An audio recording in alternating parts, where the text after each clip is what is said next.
The iPad mini 6 got a lot more upgrades, starting with a totally overhauled design with flat edges and curved corners of the screen to bring it in line with the rest of the recently released iPads and iPhones. Retaining the same footprint as before, the new Mini now offers a 8.3-inch display as opposed to 7.9 inches on the outgoing model.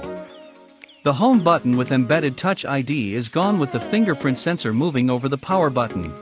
The True Tone feature made it to the iPad mini 6, and its panel can reach a brightness of up to 500 nits. For a more complete multimedia experience, Apple has included stereo speakers in landscape orientation as well. The newer blocky design allows snapping the Apple Pencil, 2nd Gen, on the side using magnets.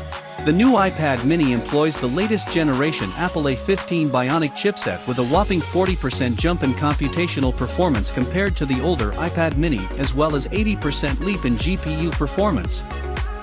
The diminutive table also received an upgraded 12MP main camera on the back with True Tone flash and wider 1.8 aperture. The front-facing got another 12MP sensor, this time behind ultra-wide lens. The cellular version of the iPad mini was upgraded to 5G, while the Lightning port has finally been swapped for the far more universal USB-C port.